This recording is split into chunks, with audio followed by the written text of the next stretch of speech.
अवधूत चिंतन श्री गुरुदेव दत्त. श्री स्वामी समर्थ. जय जय स्वामी समर्थ. स्वामी म्हणतात, बाळा, तू खूप भाग्यवान आहेस, कारण येणाऱ्या काही काळातच तुझी मोठ्यातली मोठी इच्छा ही खरी होणार आहे.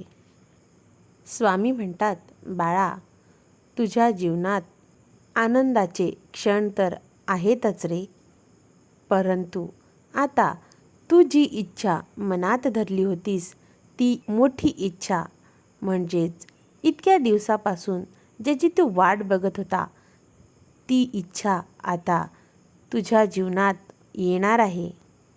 स्वामी म्हणतात, बाळा, आम्हाला माहिती आहे, मधातल्या काही काळात तू खूप खचून गेला होतास. तुला आता ती इच्छा खरी होणार की नाही, सत्यात उतरणार की नाही याची चिंता लागलेली होती. परंतु बाळा, तू जी सबुरी ठेवली, तू जो वेळ घालवलास तो खूप योग्य ठरलेला आहे, कारण आम्ही तुझी त्या मोठ्या इच्छा मिळवण्याकरिता निवड केलेली होती आणि ती निवड आता तुझ्यापर्यंत येत आहे. स्वामी म्हणतात, बाळा, आम्ही तुला नेहमी सांगितले होते की तू वेळ वाया न घालवता भगवंताच्या नामस्मरणात, परमेश्वराच्या नामस्मरणात दंग होऊन जा.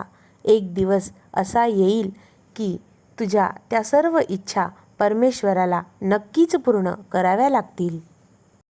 स्वामी म्हणतात, बाळा, आम्हाला असं वाटत आहे की हा संदेश ऐकता ऐकताच तुझ्या जीवनात एक मोठी आनंदाची बातमी आणि तुझी मोठी इच्छा पूर्ण होणार आहे.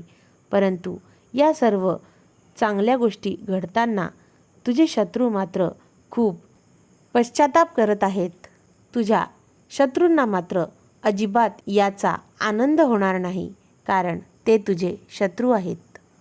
स्वामी म्हणतात, बाळा, ते त्यांच्या जीवनात पश्चाताप करत आहेत, कारण त्यांना हे ठाऊक झालेले आहे की तू आमचा भक्त आहेस आणि साक्षात ब्रह्मांड नायकाचा हात तुझ्या पाठीशी असल्यावर तुझे कितीही शत्रू असले तरी तुझे ते नुकसान करू शकणार नाहीत. स्वामी म्हणतात, बाळा, तू स्वतःला जितकं सुखी समजशील तितकं सुखी तू राहशील.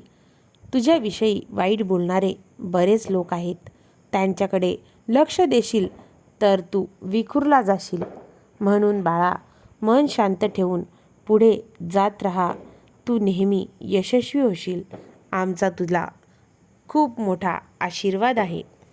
स्वामी म्हणतात, बाळा, तुझे जे शत्रू आहे ते तुझा नेहमी वाईट विचार करतात, परंतु बाळा, तू हा विचार करू नको, कारण कोणाच्या वाईट बोलण्याने, कोणाच्या वाईट विचारांनी तुझे कधीही वाईट होणार नाही, कारण आम्ही सदैव तुझ्या पाठीशी उभे राहणार आहोत. जो कोणी तुला त्रास देईल, जो तुझ्याबद्दल वाईट विचार करतील, त्याच्याकडे आमचे नेहमी लक्ष असते. आम्ही तुझ्या सदैव पाठीशी आहोत बाळा. स्वामी म्हणतात, येणाऱ्या काही दिवसातच तुझ्या जीवनात एक असा चमत्कार घडेल ज्याची तू अपेक्षाही केली नव्हतीस.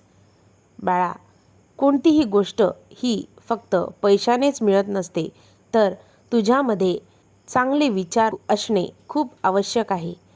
तुझ्यात एक माणुसकीसुद्धा असली पाहिजे, जेणेकरून तुला समोरच्याचे दुःख कळेल आणि मग हळूहळू का होईना तुझ्या जीवनात सुखाचा वर्षाव होत जाईल.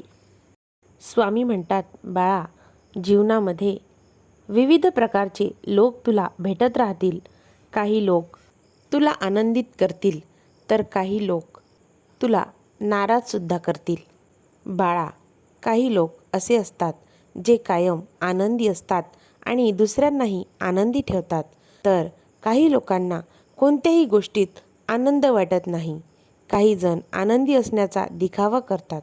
बाळा, जीवनामध्ये आनंदी राहणं ही एक कला आहे, जी प्रत्येकाला जमेल असं नाही, पण आयुष्यामध्ये प्रत्येक गोष्टीत समाधान मानून आनंदी राहणाऱ्या माणसाला जगायला जास्त चांगलं बळ मिळतं, कारण आनंदामुळे आपल्याकडे सकारात्मक ऊर्जा येत असते. जीवनामध्ये काही जण अगदी लहान सहान गोष्टीतूनही आनंद शोधत असतात. या तुझ्या धावपळीच्या जीवनात आनंद मिळणंही कठीण झालं आहे. परंतु अशा वेळी तुला जर काही गोष्टी आनंद देत असतील तर त्या अनुभव आणि तुझ्या आवडीच्या व्यक्तीकडून तुला जर आनंद मिळत असेल तर त्यांच्या सोबत वेळ व्यक्त कर. म्हणजेच तुला आनंदी राहता येईल आणि मग हळूहळू तुझ्या जीवनाचा भाग्योदय होईल. तू खूप भाग्यवंत ठरशील.